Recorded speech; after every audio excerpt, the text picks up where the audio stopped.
Programme میں انشاءاللہ اسی کے اوپر دلیل عرض کر کے پھر اور مسائل بھی عرض کریں گے۔ جوابات کی طرف آتے ہیں۔ بہن نے کوشچن کیا تھا پچھلے پروگرام میں کہ یہ سنا ہے کہ پائچے اگر فولڈ کر کے نماز پڑھی جائے تو مکروہ ہے، تو کیا یہ باہر فولڈ کرنے سے مکروہ ہوگی یا اندر بھی کر دیں گے تو مکروہ ہوگی؟ دیکھیں یہ دو حدیثیں ہیں۔ صحابہ کرام علیہم رضوان ارشاد فرماتے ہیں کہ نبی کریم صلی اللہ علیہ وسلم نے کپڑے گھرسنے سے، کپڑے موڑنے سے منع فرمایا۔ دوسرا ہے کہ نبی کریم صلی اللہ علیہ وسلم نے الٹا کپڑا پہن کر نماز پڑھنے سے منع فرمایا۔ تو اب آپ غور کر لیں کہ اگر آپ پائچے اندر کرتے ہیں تو موڑنا لازم آیا، باہر کرتے ہیں تو موڑنا پلس الٹا کپڑا دونوں چیزیں لازم آئیں۔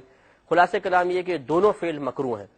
اگر پائچے بڑے ہیں تو ان کو اسی طرح چھوڑ دیں، زیادہ سے زیادہ یہ ہوگا کہ ٹخنے ڈھک جائیں گے۔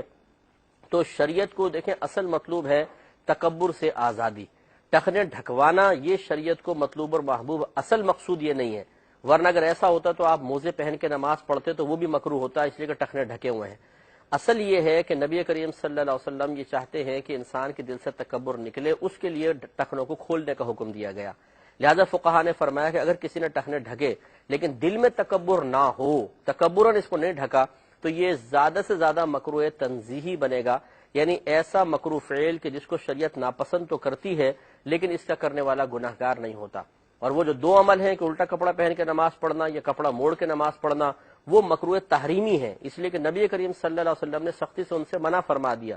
جب منع فرما دیا تو اس کا ترک مکروہ تحریمی بنتا ہے اور اس میں انسان گناہگار ہوگا۔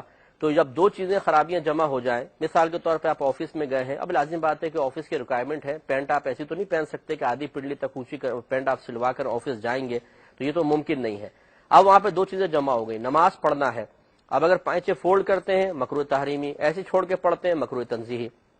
قاعدہ ضابطہ یہ ہے کہ جب دو خرابیاں جمع ہو جائیں اور ان کے بغیر انسان کا گزارا نہ ہو کہ ایک کو تو چوائس کرنا ہی پڑے گا، تو بڑی کو چھوڑ دیں، چھوٹی کو اختیار کر لیں، تو امید ہے کہ آپ کو سمجھ میں آ گیا ہوگا۔ دوسرا بہن نے فرمایا کہ کیا کوئی یہ جو ہم علم دین سیکھتے ہیں کون سا ایسا علم دین ہے